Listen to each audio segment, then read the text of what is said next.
Queridos, sejam muito bem-vindos. Você que está aqui todos os domingos e você que porventura tenha vindo hoje pela primeira vez, eu tenho certeza que é a primeira vez de para sempre. O Senhor atraiu você e o Senhor vai convencer você que o melhor lugar para você estar é no seu reino, entre o seu povo e de preferência conosco. Sejam muito bem-vindos.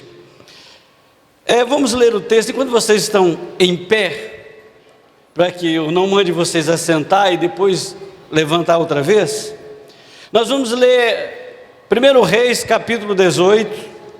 Depois de muito tempo, passado 3 anos, a palavra do Senhor veio a Elias, dizendo: vai, apresenta-te a Acabe, e eu mandarei chuva sobre a terra. Então Elias foi apresentar-se a Acabe. A fome era grande em Samaria. Acabe chamou Obadias, o mordomo. Obadias temia muito ao Senhor. Quando Obadias já estava a caminho, Elias se encontrou com ele. E Obadias o reconheceu e se prostrou em terra e disse: és tu, meu senhor Elias? Ele lhe respondeu: sou eu. Vai dizer a teu senhor: Elias está aqui. Ele, porém, disse: o que fiz de errado, para que entregues teu servo na mão de Acabe, para que ele venha me matar? Então Obadias foi encontrar-se com Acabe e lhe contou isso, e Acabe foi se encontrar com Elias. Quando Acabe viu Elias, disse-lhe: és tu o perturbador de Israel? Elias respondeu: não sou eu que tenho perturbado Israel, mas és tu e a família de teu pai, pois abandonaste os mandamentos do Senhor e seguistes aos Balaíns. Agora ordena que se reúna a mim todo Israel no Monte Carmelo, como também os 450 profetas de Baal e os 400 profetas de Ácera, que comem da mesa de Jezabel. Oremos.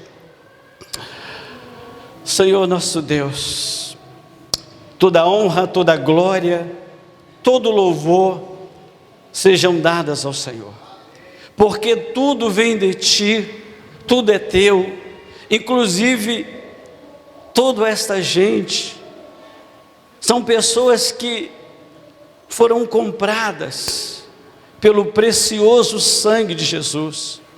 E nos encontramos aqui nesta noite para oferecer ao Senhor um culto que seja agradável ao Senhor, que Te glorifique, que Te honre e que possa expressar a nossa gratidão, meu Deus, para contigo.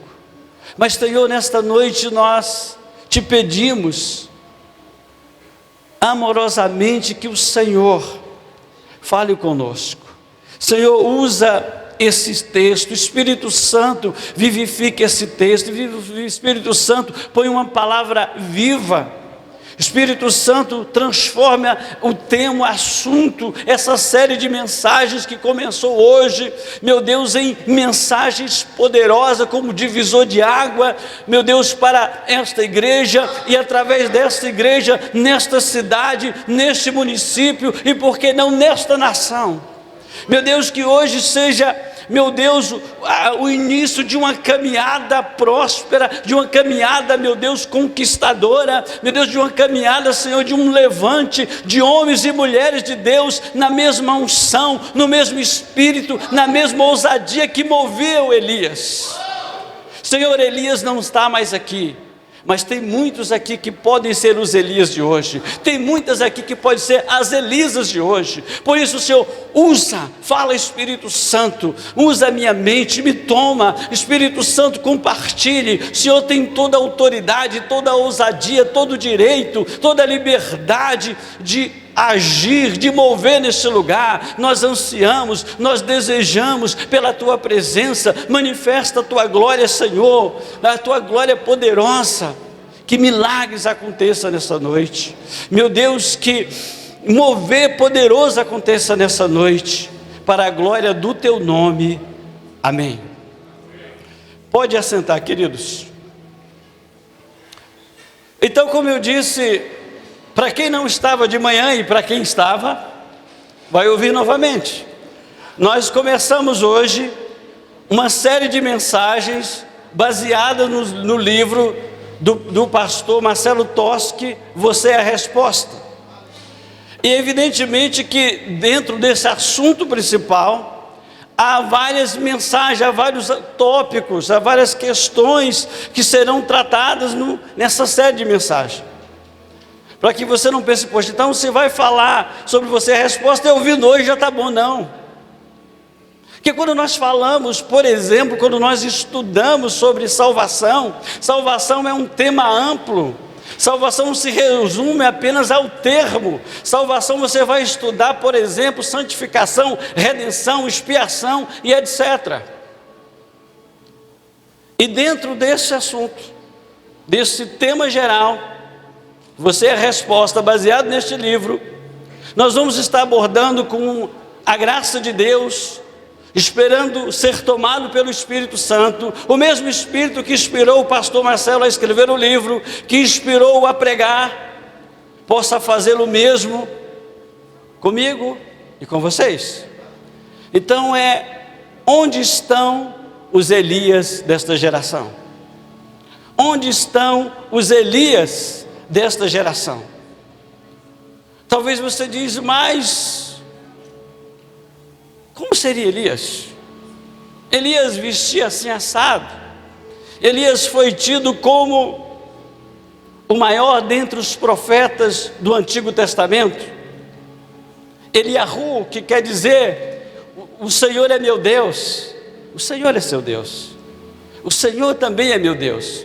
Então esse mesmo Deus de Elias, esse mesmo Deus que deu a ousadia, deu a inspiração, encorajou Elias, é o mesmo Deus que vai encorajar pessoas, que vai levantar pessoas aqui nesta cidade, aqui neste município, aqui nesta nação.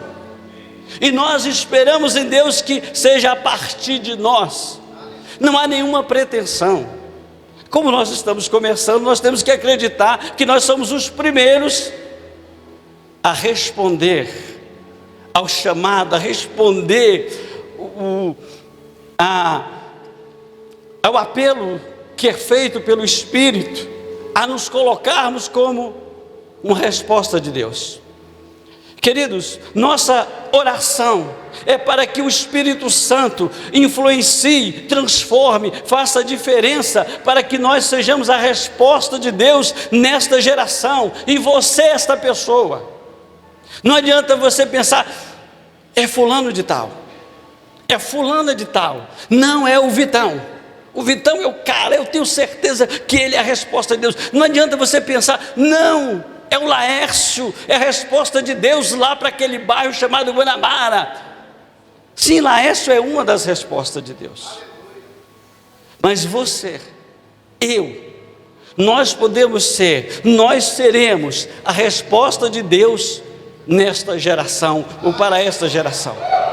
Por que eu digo isso, queridos? Baseado em quê? Baseado em algum tratado filosófico? Eu passei um tempo estudando, fazendo análise dos pensamentos platônicos? Não. Isso não quer um exercício de muito raciocínio. Aliás, raciocínio em excesso, às vezes atrapalha o desenvolvimento da fé. Eu digo isso porque você tem dois elementos poderosos, eu tenho dois elementos poderosos. Você e eu, nós temos primeiro a palavra de Deus, aquela que é viva e eficaz, aquela que não volta vazia, aquela que cumpre o que Deus determinou que ela cumpra. Essa palavra, porque Deus criou tudo pela sua palavra. E você e eu, nós temos o Espírito de Deus.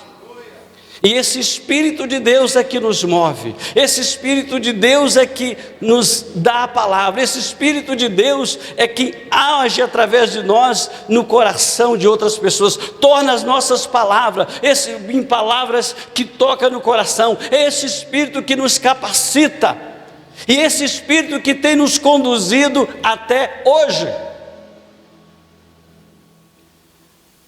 Como disse o profeta Samuel, até aqui nos ajudou o Senhor, Ebenezer, e eu diria, até aqui o Senhor tem nos conduzido, e Ele há de continuar a nos conduzir,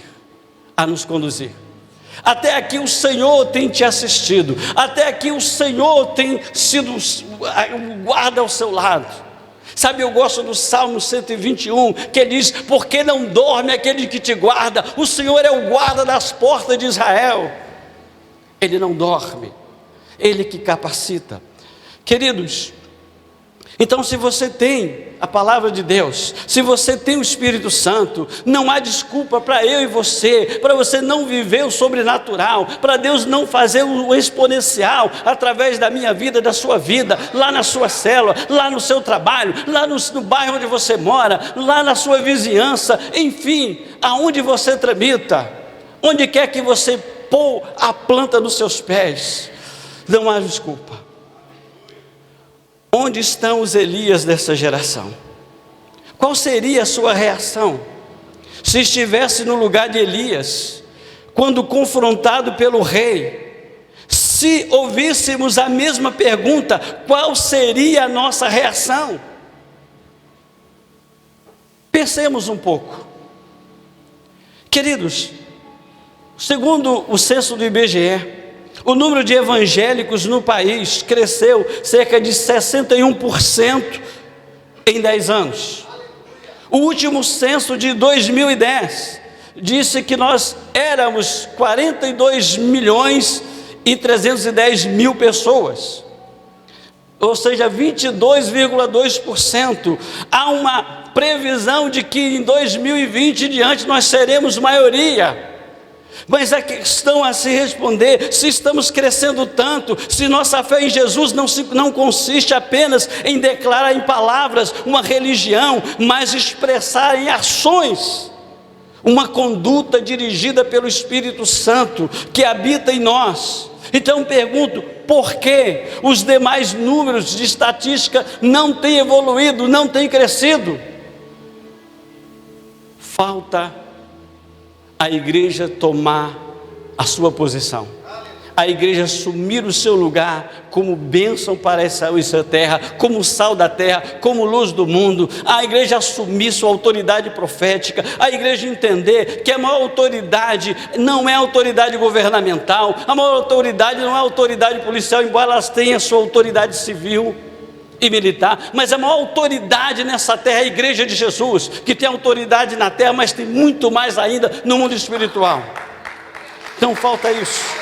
Quando nós nos posicionarmos como igreja, quando nós nos colocarmos, então essas estatísticas vão cair por terra, porque onde o reino de Deus vem, as bênçãos vêm com elas, as estatísticas caem por terra, principalmente as negativas. Onde o reino de Deus predomina, não há mais lutas, conflito armado, não há mais miséria, não há mais esses lixos morais que acontecem por aí. A presença de Deus, a presença de Deus. A expressão do rei Acabe fala muito sobre a vida de Elias. Veja, o rei diz claramente que Elias estava perturbando, incomodando. Mas a quem Elias estava incomodando? Eu tenho certeza que não era Deus. Eu tenho certeza que não era o povo de Deus. Elias estava incomodando porque Elias, enquanto tudo acontecia, Deus levantou Elias. Deus levantou Elias para confrontar. Deus levantou Elias para tentar despertar no povo a consciência de uma fé no verdadeiro Deus. E quem sabe, aprove a Deus levantar vários Elias nesta nossa geração. Por que será que ele foi chamado dessa forma? Quando olhamos para a vida de Elias, vemos alguém que não negociou os princípios de Deus, mesmo vivendo no meio de uma geração adúltera e corrompida. Queridos, Deus não negocia os seus princípios. Deus não negocia com ninguém. Deus não barganha, Deus não faz conchavo político, Deus não está interessado no troca, o que vem de lá, o que vai de cá. Deus está interessado em seguidores, em pessoas que entendam quem Ele é e tente viver uma vida parecida com Ele, alguém que possa sintetizar na sua vida os seus princípios, o seu caráter e principalmente a sua essência. Queridos, é interessante que o texto nos diz que houve uma fome e que o rei manda o seu mordomo Obadias e sair pela terra juntamente com o rei, um vai para um lado, outro vai para outro, procurar água. Mas o texto nos informa qual era o estado do povo, como vivia Israel, como estava Israel. O texto nos diz que a rainha Jezabel havia exterminado todos os profetas. Queridos, foi numa época de perseguição, numa época de escassez, numa época de dificuldade, numa época que servir a Deus não era fácil, dizer que era alguém que serviu o verdadeiro Deus não era coisa fácil. Os profetas estavam sendo exterminados. E aqueles que não foram exterminados estavam encavernados, escondidos na caverna, como o próprio Obadias diz para Elias. Acredito que talvez Elias fosse um desses que estivesse em algum lugar escondido. E aí Deus disse: esse é o momento. Chegou a hora de você se apresentar, chegou a hora de você se manifestar, chegou a hora de você ser o profeta que eu quero para esta geração, para este momento. Quem sabe talvez seja você, essa pessoa que Deus vai dizer para você: chegou a hora, foi para isso que eu te trouxe para essa igreja. Você não é crente simplesmente para ocupar um lugar no banco, você é crente porque eu tenho um propósito, e o propósito começa a se cumprir a partir de hoje. Chegou a hora de você se colocar em pé, chegou a hora de você andar, chegou a hora de você avançar. Talvez Deus diz o mesmo com Elias: apresenta-te, Acabe. Elias vai dizer: mas Deus, o senhor não percebe que eu estou escondido? Deus, eu estou aqui tentando salvar a minha vida. Deus, o senhor não percebe? O senhor está tendo um problema de Alzheimer. No meu tempo chamava-se esclerosado, né? Mas o tempo mudou. Esclerose agora é Alzheimer, é um nome mais bonito, mas a enfermidade é a mesma. Então, Deus, o senhor está esclerosado. O senhor esqueceu quem é Jezabel, o que ela está fazendo? Queridos, o que acontece é quando há associações. Acabe, que foi um dos piores, talvez o pior rei de Israel, o reino do norte, teve a infelicidade de casar-se com a pior mulher, Jezabel, filha do rei dos Sidônios, profetisa de Baal, sacerdotisa de Baal, feiticeira, mandona, mandava no rei, mandava no reino. Queridos, em casa que mulher manda, até o galo no quintal canta fino, é cacaricau, cacaricau, cacaricau. Queridos, não estou defendendo o machismo não, mas é responsabilidade do homem conduzir a família, é responsabilidade do homem orientar a família, é responsabilidade do homem tomar a direção. E Acabe não tinha autoridade, pelo contrário, Jezabel tinha sobre ela, e ela era uma perversa. Então Deus disse: eu tenho que levantar alguém, eu tenho que levantar alguém, porque a terra, o meu povo está se corrompendo, o meu povo foi iludido, o meu povo foi atraído para o lado de lá. Queridos, esta série tem como objetivo desafiar você a ser um Elias nessa geração. Será que você está pronto para viver tudo aquilo que Deus tem para você? Será que você está realmente influenciando e transformando o ambiente onde você está? Porque um Elias dessa geração, ele vive sua identidade de filho. Queridos, então Deus levanta Elias, e Elias se apresenta e diz ao rei que Elias está aí. Quisera o Senhor vários Elias ou Elisas diz pelos 4 cantos de Tupã que tem profeta, tem profetisa do Senhor nessa cidade. Temos uma palavra de Deus. Dizem que Deus não abandonou essa cidade. Dizem que Deus vai fazer algo tremendo nessa cidade. E o tempo é chegado, e o tempo é agora, o tempo não é ontem, o tempo não é amanhã, o tempo é hoje, o tempo é agora. Queridos, isso faz muito sentido, porque ao que parece é que o povo havia esquecido quem eles eram, a sua história, quem eles serviam. Eles haviam esquecido das promessas, eles haviam esquecido que era povo exclusivo de Deus, nação santa, povo eleito, e se dembandearam para Baal, começaram a ser encantados. E aí, queridos, se você tiver a oportunidade de ler um livro de Wayne Keller, ele é um arqueólogo, que ele não acreditava em Deus, e ele resolveu fazer uma pesquisa arqueológica para provar que a Bíblia não diz a verdade, que a Bíblia não está certa. E no final ele diz, o tema do livro dele é "E a Bíblia tinha razão". Por que eu cito esse livro? Porque neste livro, entre outras informações, que corrobora com o texto bíblico, não que Deus precise disso, mas às vezes os homens precisam, ele vai nos informar sobre o chamado culto sedutores de Canaã. E um dos mais sedutores era o culto a Baal e Ázera. Eram cultos que a dignidade da igreja, do culto, do púlpito, não me permite traçar detalhes do que acontecia. Eram cultos terríveis, eram cultos que acontecia coisas que você está imaginando, e muito mais do que você está imaginando. E dentro desse contexto de perdição, de luxúria, dentro desse contexto de idolatria, de abandono da fé, de sedução, porque os sidônios acreditavam que Baal era responsável pelas plantações, é aquele que proporcionava uma boa colheita, que Baal era o Deus da tempestade, era o Deus da chuva, era o Deus da montanha. E aí os israelitas começaram a ser seduzidos. Já que Baal os abençoa, já que Baal proporciona isso, vamos também servir a Baal. Já que Baal é o Deus da realeza, já que Baal é o Deus da alta sociedade da época. Queridos, às vezes, sutilmente, o povo de Deus, se não vigiar, é seduzido para desviar dos caminhos do Senhor. E foi o que aconteceu com o povo de Israel.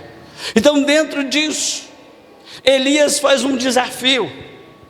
Diga ao rei, aí encontra com o rei e diz assim: me encontre no Monte Carmelo.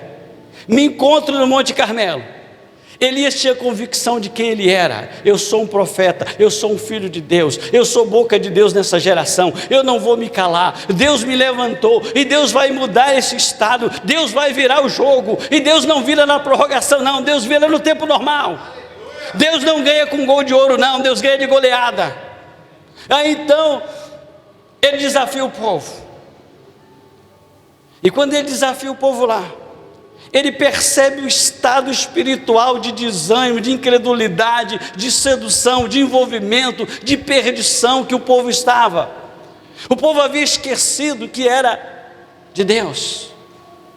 Cuidado para que os problemas, cuidado para que as dificuldades, cuidado para que as lutas não tirem de você a percepção de quem você é em Deus e quem Deus é. Deus não é simplesmente um monarca, Deus não é um déspota que você serve, Deus não é alguém que interesseiro que você vem aqui, Senhor, eu vou lá domingo, eu vou prestar um culto, porque eu quero isso ou aquilo em troca, e eu fazendo isso, Deus é obrigado. Deus não é obrigado a dar nada a ninguém.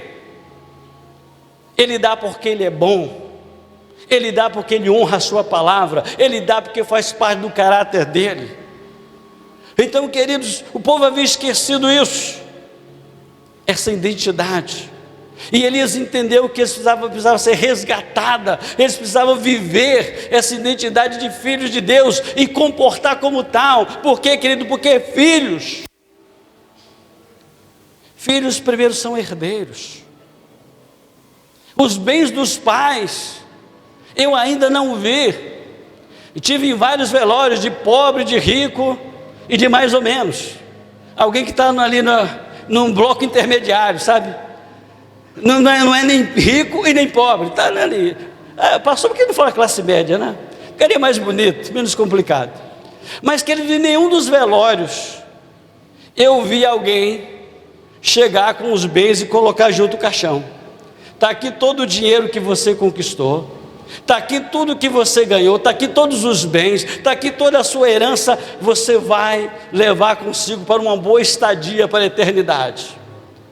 Alguns podiam dizer para pagar lá uma boa hospedagem no inferno, outros para dizer assim, como no céu não paga para entrar, porque no céu Jesus já pagou para você entrar, no céu Jesus já pagou para eu entrar, então nós não precisamos pagar nada, já foi pago, já foi depositado antecipadamente, depósito compulsório.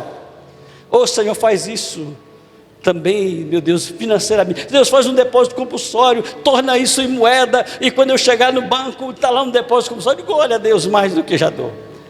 Mas, queridos, ser filhos é honra, herdeiro, herda, mas não herda apenas os bens vêm de lambuja, os bens são quebra-galhos, são bondade do pai e da mãe, dos pais.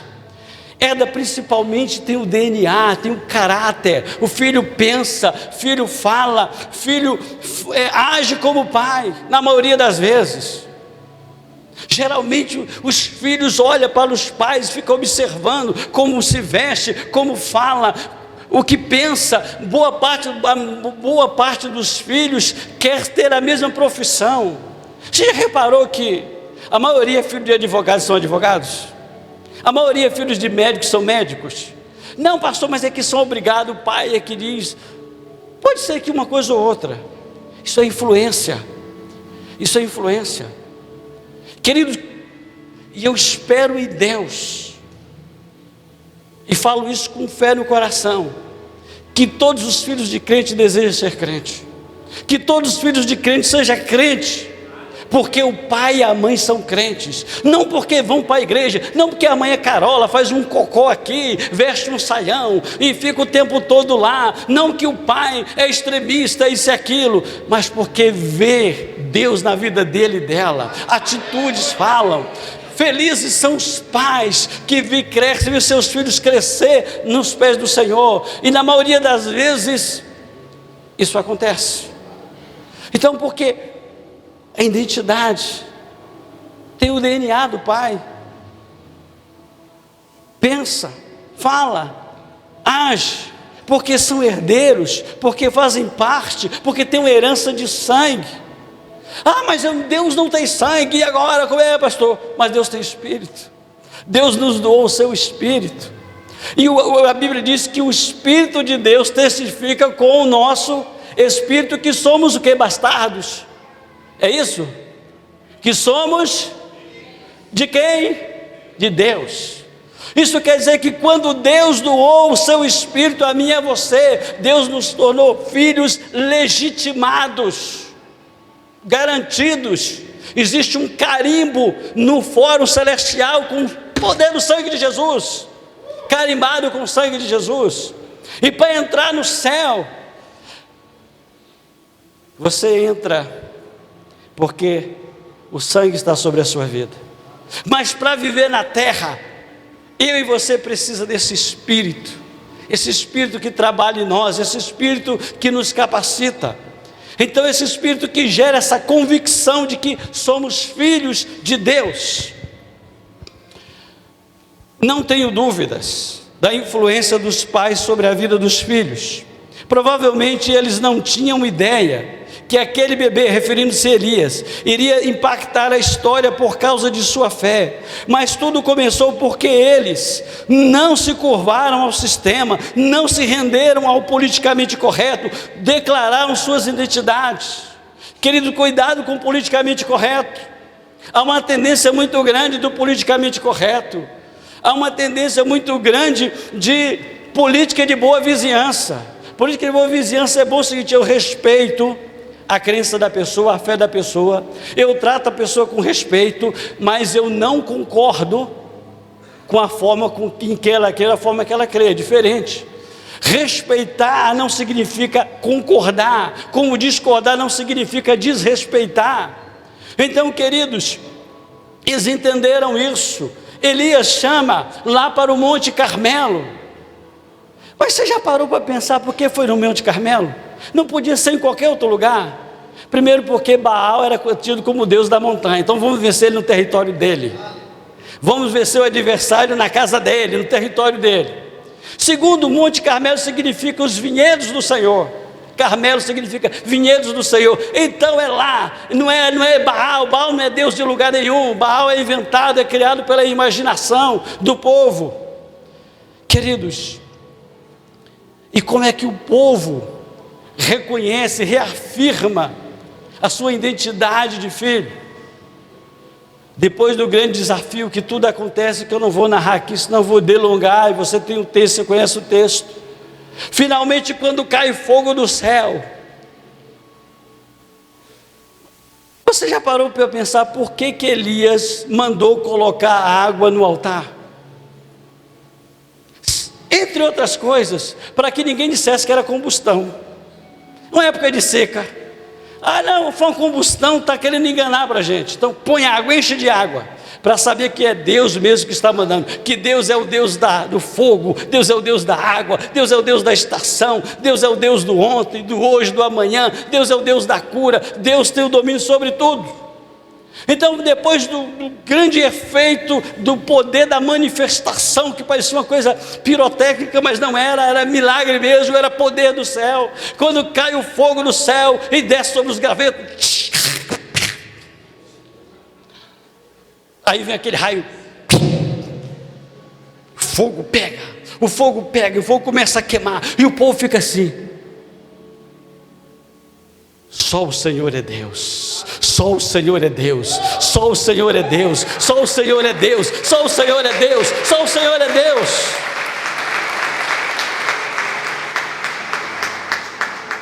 Mas queridos, nós não precisamos esperar o fogo cair primeiro para crer, nós precisamos crer para que o fogo caia. Que a fé consiste não nas coisas que se vê, mas nas coisas que se não vê. A fé não quer ver para quê, a fé crê primeiro para depois ver. Eu não sei, eu não estou vendo, mas eu acredito. Meus olhos não podem ver, a minha inteligência, o raciocínio natural não concebe, mas a minha fé me diz isso. Se a Bíblia diz que eu sou filho, se a Bíblia diz que eu sou filha, então eu vou assumir, eu vou ver minha identidade. Eu não sou bastardo, eu não sou bastarda. Eu tenho um pai na terra, chama fulano de tal, Valmir Pereira, Bona não sei de que mais das contas, Márcio de não sei o que lá. Mas eu tenho um pai no céu que chama Deus. E eu vou viver essa identidade em Deus. Queridos, um Elias desta geração,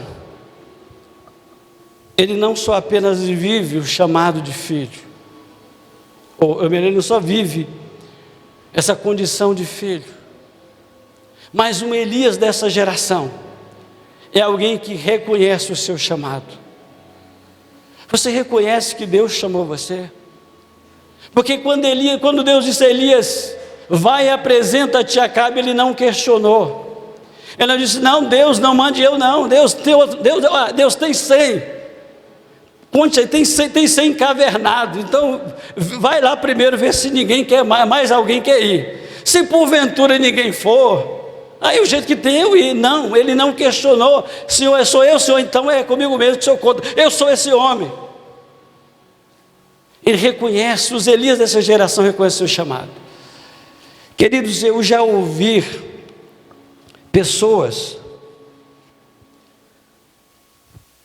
dizer o seguinte: Deus nunca me chamou.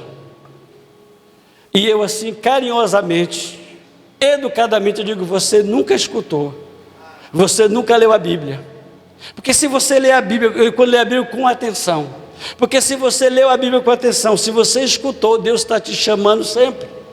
Talvez Deus esteja te chamando para enfrentar alguma situação semelhante à do Elias, mas Deus está te chamando para ser tão importante quanto Elias. Porque Elias era uma situação de confronto, era necessário. Mas queridos, talvez o seu confronto, o meu confronto não é físico, não é com o rei autoritário, não é com a rainha perversa, mas o seu confronto, o meu confronto, que Deus nos chama, o chamado é para que nós possamos ir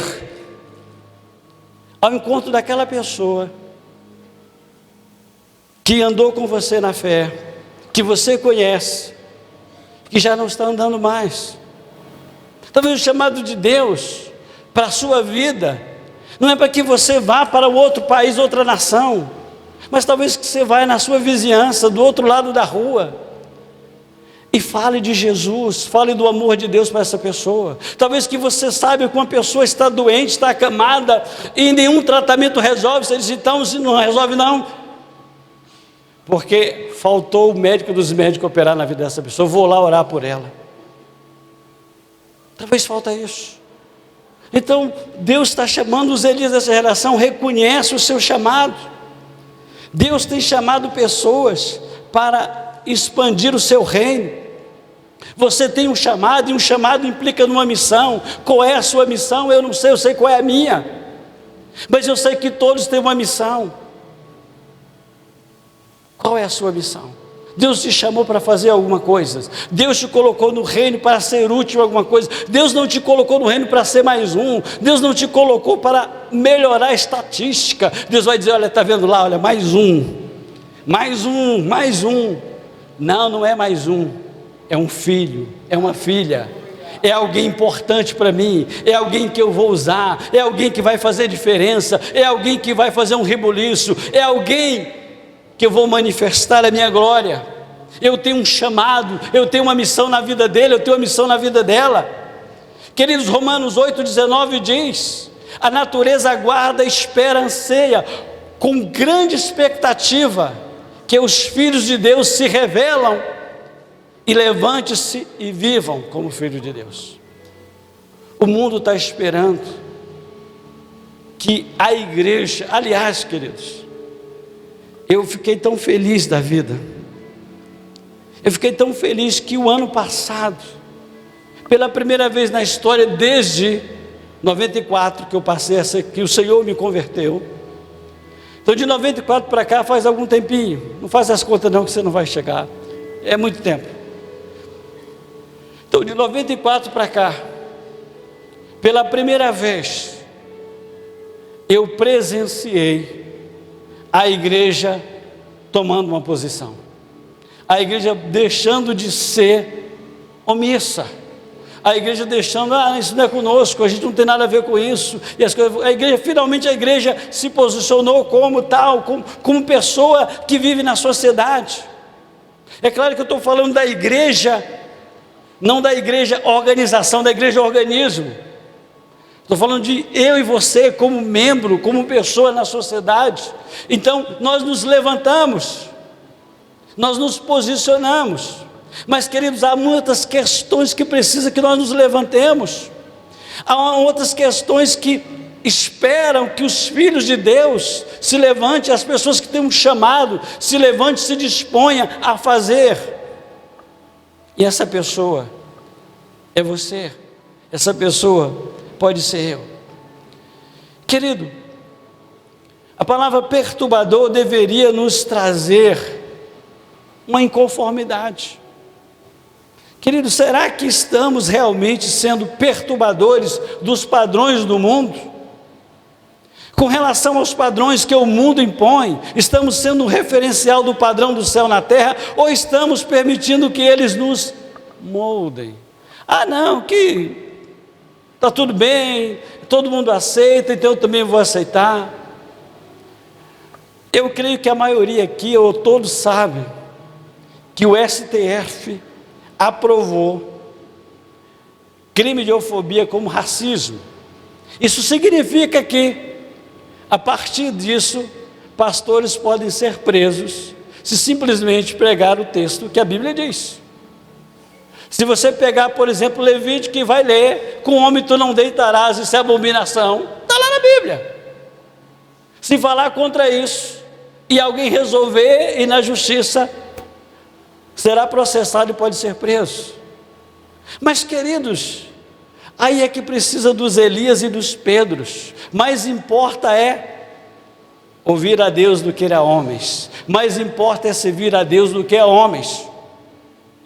Mais importa, eu não estou dizendo com isso que nós vamos ser pessoas preconceituosas, que nós vamos excluir, que pelo contrário vamos tratar com o mesmo respeito. São seres humanos, merecedores, necessitados da graça de Deus, necessitados de pessoas que se compadecem. Mas uma coisa é amar a pessoa, outra coisa é aprovar o que ela faz.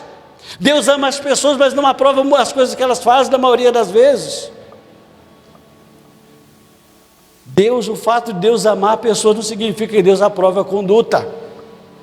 Então não podemos nos conformar. E aí nós vamos ler lá em Romanos 12, que Paulo faz um apelo. Ele disse: eu rogo-vos que não vos conformeis, ou não vos amoldeis aos padrões deste mundo.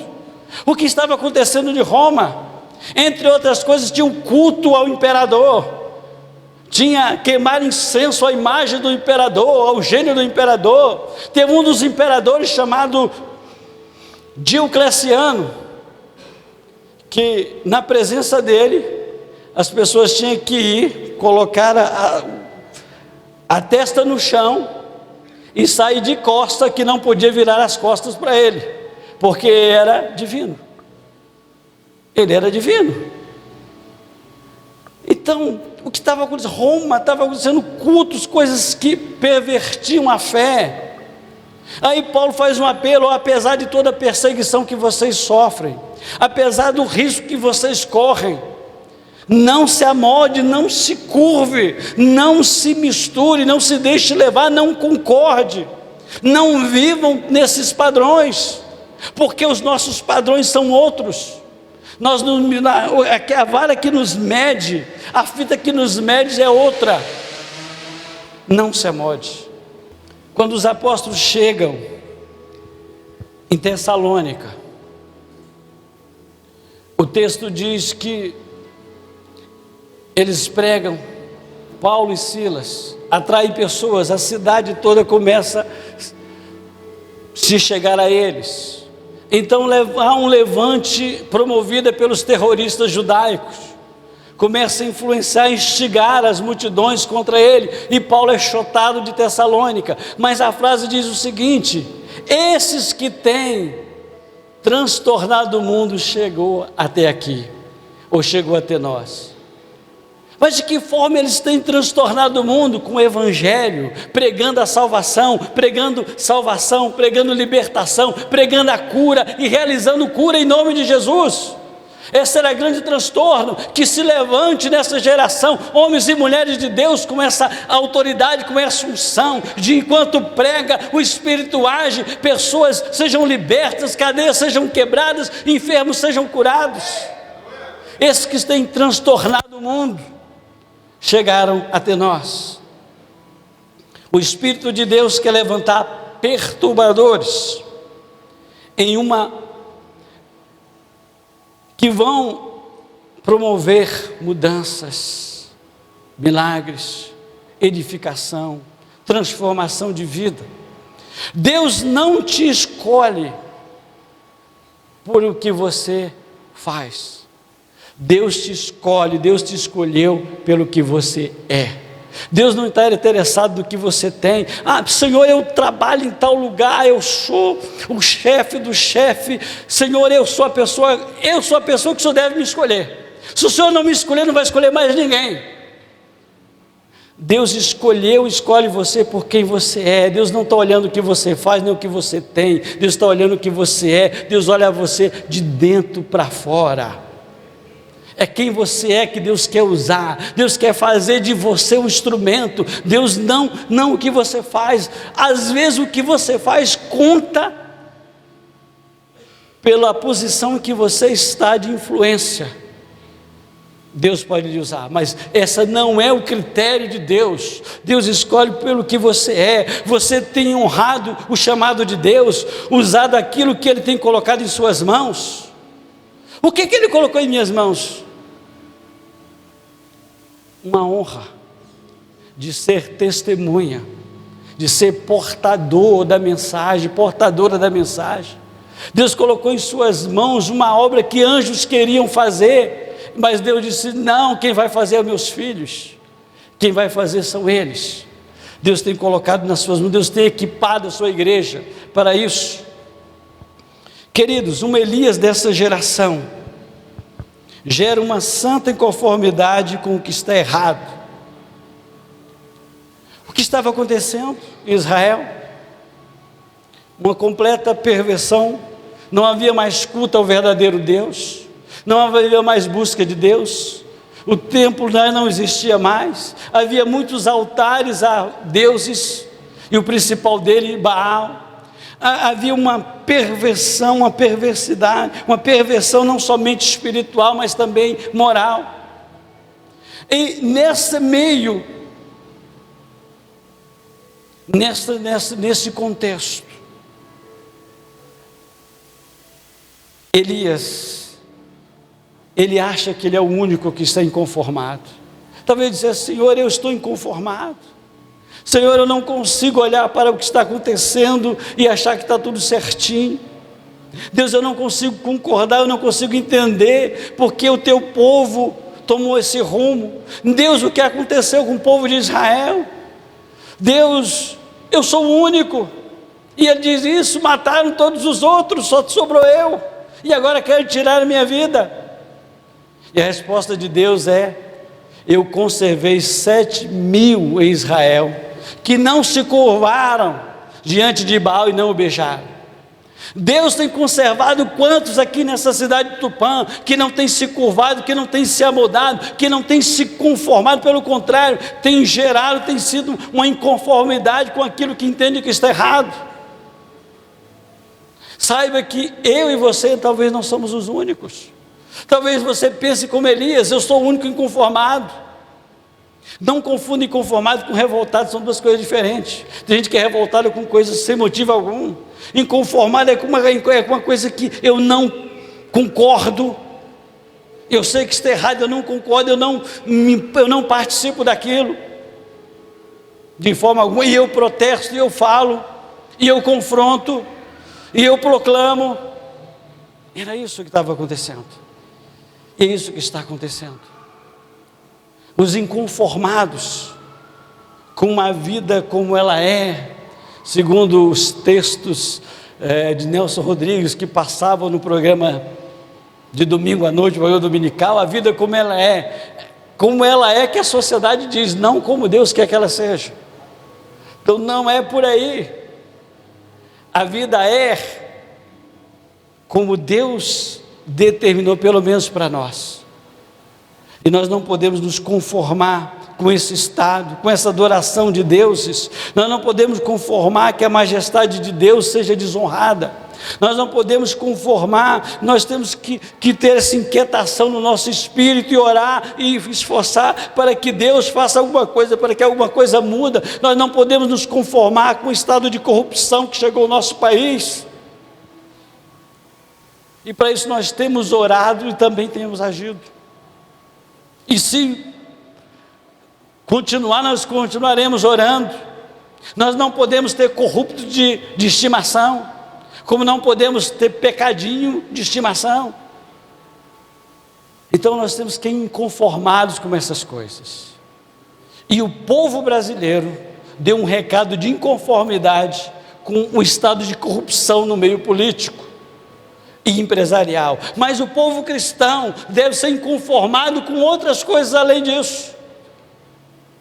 Nós não podemos conformar com ver jovens que tem uma vida inteira pela frente, sendo tragado, sendo destruído pelas drogas, sendo levado, sendo aliciado pela marginalidade, sendo influenciado pelo que não presta. Nós não podemos nos conformar, achar que isso é bonito, que isso é legal, que isso é normal.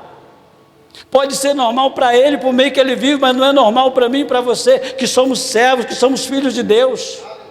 Então nós temos que nos levantar numa inconformidade. Deus, eu não aceito. Deus, faça algo. Deus, age, Senhor, e tira esses jovens. Queridos, eu fui para a cidade de Alagoinhas, na Bahia. Era eu e mais 5 missionários em treinamento. Ao todos era isso mesmo, era 6 ao todos. E nós fomos morar, e sempre nós ouvimos numa casa vizinha uma discussão, uma briga. Era muito comum, isso começou a nos incomodar. Mas o que missionário tem a ver com a vida dos outros? Não tem, para entrar em assuntos que não diz respeito. E o que nós fizemos? Nós achávamos no princípio que era briga de marido e mulher, e aí diz o ditado que ninguém põe a colher, mas a gente ora. Pode não pôr a colher, mas a gente ora. Depois nós descobrimos, fomos informados, que eram 2 adolescentes, cuja mãe tinha ido embora e o pai era paraplégico. Aí nós começamos a orar e proclamamos um jejum. Senhor, nós não aceitamos isso, que esses jovens vivem uma vida desse jeito de conflito, essa briga todos os dias. E começamos a orar e começamos a jejuar. Queridos, um desses jovens se converteram. Inconformidade. Nós podemos dizer, não tem nada a ver com a gente, é o vizinho que se vire. Não é na minha casa, não é na minha família, então não tem nada. Tem sim. Nós só seremos resposta de Deus se nós não nos conformarmos com coisas erradas. Nós seremos resposta de Deus se nós nos posicionarmos diante de situações que demandam um levante, um posicionamento. Caso contrário, Deus não vai poder me usar, Deus não vai poder te usar. Se eu não me importo, se eu ouço uma notícia ruim, e eu não me importo, eu fico com indiferença, Deus jamais vai me usar. Mas se eu ouço a notícia ruim, e eu começo a orar, Deus disse, isso eu posso orar. Por que Deus usou Neemias? Foi porque ele disse, não, eu estou aqui na Pérsia, eu estou muito bem, aqui é mordomia, é luxo, eu como do bom e do melhor, eu sou homem de confiança do rei, sou um dos conselheiros do rei, eu tenho acesso à corte, eu vou lá me importar com Judá, que está lá já só o pó, a minha vida agora é outra. Não.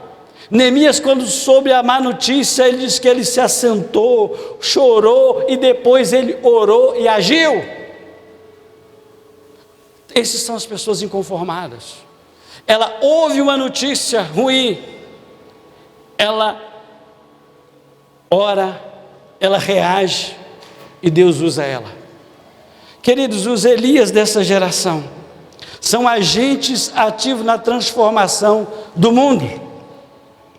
Agora, partindo de você, a palavra do Senhor tem se espalhado por toda parte, até mesmo além da Macedônia e da Caia, pois sua fé em Deus se tornou conhecida em todo lugar.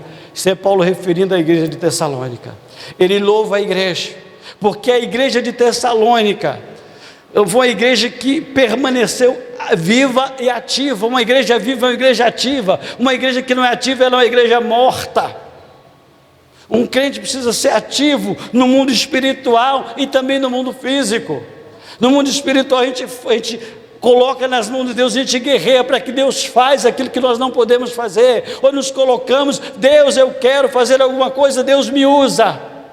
Então a igreja de Tessalônica recebe o elogio de Paulo, porque ela era uma igreja ativa, ela estava na ativa, ela não se acovardou, ela não se recolheu, ela não se retraiu por causa da perseguição, por causa da oposição. Pelo contrário, era um sinal que ela estava no caminho certo. Desconfie se o diabo quer ser seu amiguinho, desconfie se o diabo está assim, tranquilo com você. Desconfie mesmo, porque nós somos chamados para incomodar o inferno. Nós fomos chamados para saquear o inferno. Nós fomos chamados para o confronto. Nós somos chamados para a infantaria dos céus. Jesus não negociou com o demônio, Jesus não fez amizade com ele, Jesus não fez acordo com o diabo. A igreja não pode fazer, a igreja tessalônica não fez. Da mesma forma que a igreja de Tessalônica, Paulo e Silas foram presos por estarem perturbando a cidade, começou a espalhar o evangelho de Cristo em toda parte. A transformação que o mundo precisa não vem dos políticos, não vem dos pensadores, mas a transformação que Tupã precisa está em você. É você que Deus vai usar, é através da sua vida, é através da minha vida, é através da igreja do Senhor aqui em Tupã.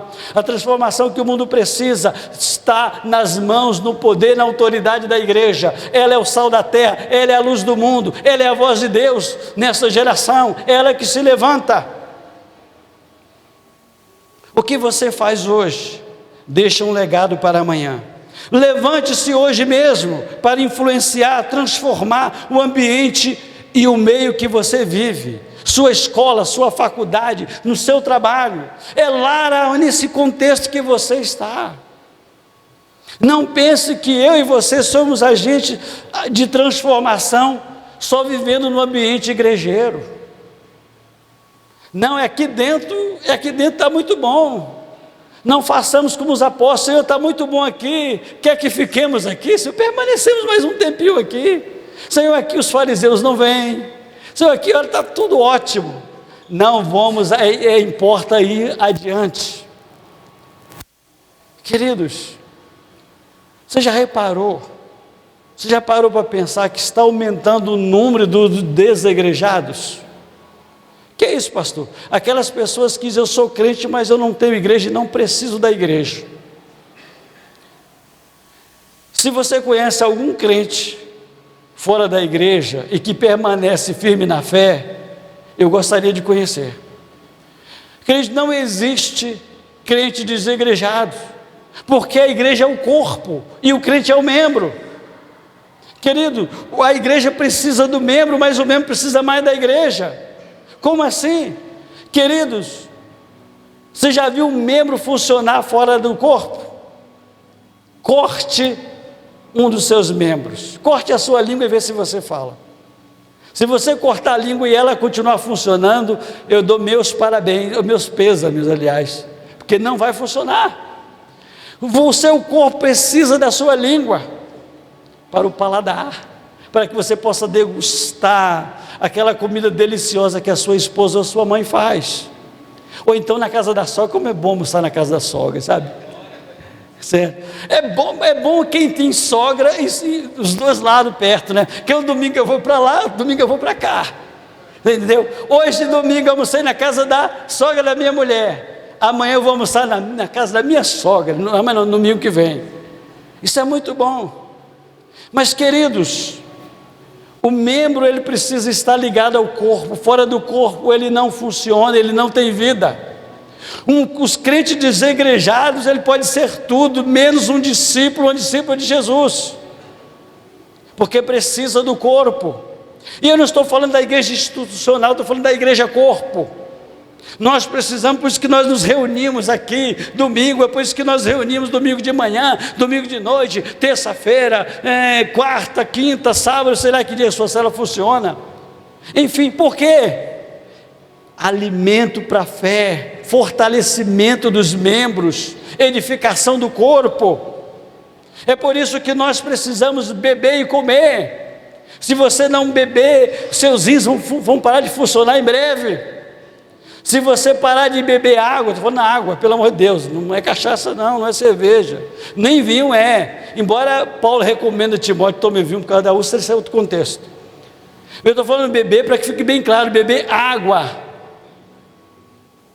Eu vi a entrevista de um neurocientista, e ele surpreendeu o entrevistador e a mim que estava assistindo a entrevista. Ele disse: o que é importante para o cérebro? Ele disse: água, beba muita água. Isso o quê? Beba muita água. Mas o que tem a ver o cérebro com a água? Isso, de onde é extraída a energia? O entrevistador disse: da água. Isso então, o cérebro é a fonte de energia do corpo. A maior concentração de energia está no cérebro. O cérebro precisa de água para continuar funcionando bem. Eu digo: eu não sabia dessa, eu sabia de outras partes do corpo. Eu sabia dos rins, eu sabia de outra função do corpo que precisa da água. Evacuação, por exemplo, usar uma linguagem menos pesada. A água é bom para isso, porque o corpo precisa. Como crente, nós precisamos estar reunidos em nome de Jesus, estudando a palavra de Deus, edificando na fé, na comunhão dos santos, no partir do pão e na doutrina de Cristo. Queridos, uma pequena ação de um perturbador transforma gerações. Você sabia que William Carey chegou na Índia como missionário e ele ficou frustrado porque passaram anos e nenhum convertido? Você sabe quanto tempo William Carey levou para fazer o seu primeiro convertido? 7 anos. Uma frustração, um fracasso. Mas ali ele estava instalando bases. Ele resolveu investir na educação. E hoje um dos nomes mais conhecidos na Índia é William Carey, por sua importância para a educação, para os colégios, para as faculdades do país. Talvez um perturbador muda uma geração. Gerações de indianos foram mudados. Gerações de brasileiros, nós somos, não sei se é a 4ª ou 5ª geração de brasileiros crentes, mas saiba que perturbadores estiveram aqui. Se você for ler a história do evangelho que chegou no Brasil, principalmente, eu vou falar do meu meio, principalmente os batistas. Você vai ver a história de um homem chamado Salomão Gusbon, Zacarias Taylor. Pessoas que foram corridas, pessoas que apanharam, pessoas que começavam o culto e gente jogava pedra. Mas esses perturbadores do passado, por causa da perturbação deles, você e eu, nós somos crentes hoje. Gerações. Deus tem levantado Elias nessa geração e tenho convicção de que estou diante deles agora mesmo. Há muitos Elias aqui, há muitas Elisas aqui. A reação de Elias impressiona. Ele não se intimidou com a acusação, mas se levantou como resposta, com ousadia, coragem, fé, alinhado com os céus. Aliás, cada semana vamos tratar de um assunto desse. Hoje é apenas um aperitivo do que vem por aí. O que vem por aí é muito grande, o que vem por aí é muito bom, glória a Deus. Você não pode perder, você não pode ficar de fora. É mais importante que a final da Copa do Mundo ou a Copa América. Não perca os nossos próximos capítulos. Você vai ser edificado, porque como Elias, a nossa fé vai ser despertada. Como Elias nós vamos nos posicionar, como Elias nós vamos ser ousados em nome de Jesus, e como Elias nós já estamos e vamos estar melhor ainda, alinhado com os céus, com a vontade de Deus, para essa nação, para essa cidade, para esse povo tupanense, que não vai invocar mais o Deus Tupã, mas vai invocar o Deus da Bíblia. Não vai esperar a Tupã descer com sua cávula para vingar os Yanomami, os povos da floresta, mas vai esperar a descida do Espírito Santo para fortalecê-los e ser ousados como os apóstolos no dia do Pentecostes. Ninguém dá glória a Deus. Aleluia, isso é maravilhoso, isso é tremendo o que vai acontecer.